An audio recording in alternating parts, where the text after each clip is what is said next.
Good morning, and welcome to an all-new Eye of the Tiger. I'm Evan Okrup. And I'm Maya Berman.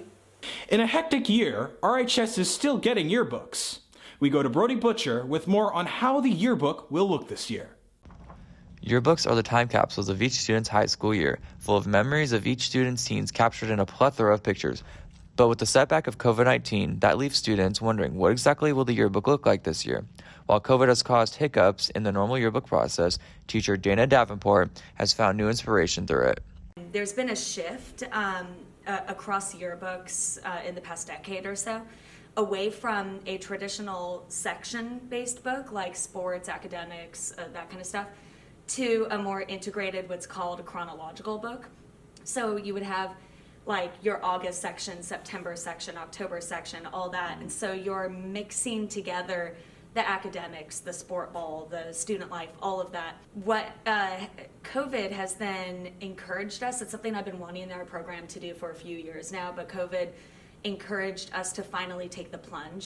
She is impressed by her team's ability and dedication in finishing the yearbook. I am so proud that we not only got our book done on time, but we are only one of 3 schools in Northern California to do so in such a way that then we're going to be able to get our book not only on time for our delivery date, but that means on time before school lets out.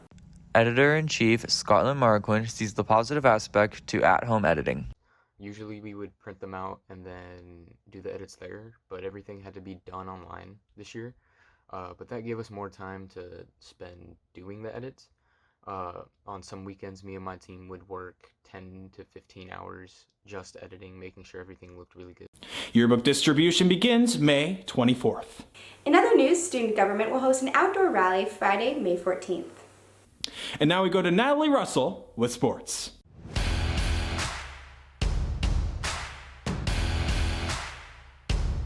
Good morning, and welcome to this Tuesday's edition of EOTSN. I'm Natalie Russell.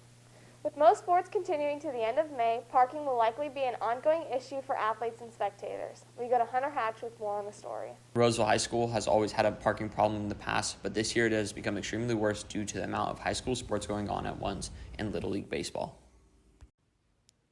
Track athlete Jordan Frierson finds the parking scenario a lot worse this year compared to the previous years. Well, it's definitely been a lot harder to park because there's so many sports going on right now, and so it's definitely a lot more difficult to park. And I found myself having to come to practice like 15 minutes earlier just to find a parking spot, which kind of sucks, but. Varsity soccer player Tanner Duncan finds the parking situation inconvenient as he has to leave earlier than normal to find parking and sometimes is still late. So I leave now like 30 minutes early just to get to on time, but then I'm still late because I'm still hunting for parking, which sucks, but it's whatever.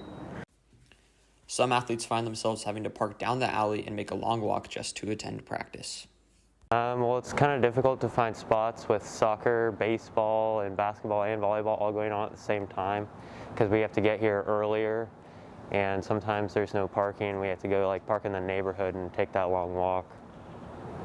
In other sports news, girls and boys soccer have a game tonight against Intercom, baseball has a game tonight against Yuba City, and boys basketball has a game tonight against Intercom. And that's all in your home for Roseville High School sports, top plays, breakdowns, and more. Eye of the Tiger Sports Network, EOTSN. And now we go over to entertainment. Welcome to this Tuesday's entertainment news. I'm Isabella Foley.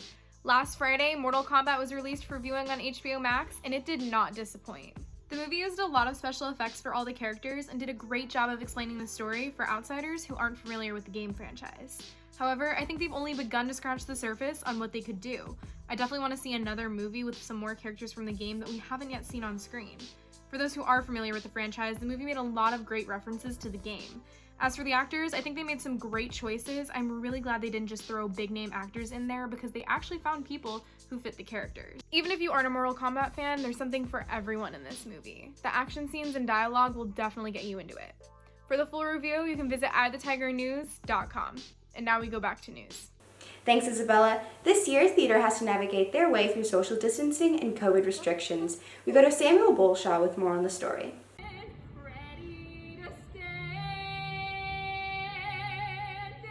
Ever since the start of the hybrid model at the beginning of the spring semester, Roseville High School Theater has been forced to make some changes in how the class functions. We're doing obviously all the same things, but the way we're doing them is different.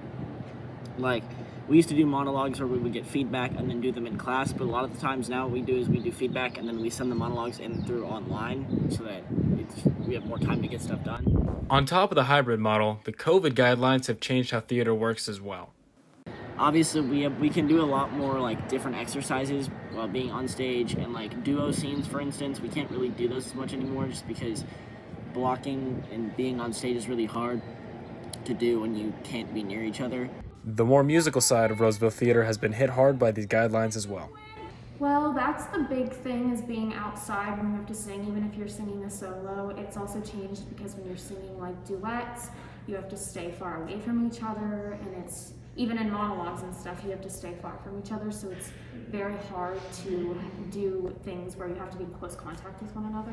Teaching a hybrid theater class with students both coming in person and staying online has been a challenge, but Roseville High School theater teacher Jennifer Sajan has found a way to overcome the difficulty. But we have 2 students who are in Animal Farm who are playing the narrator, and they are doing that narration from home.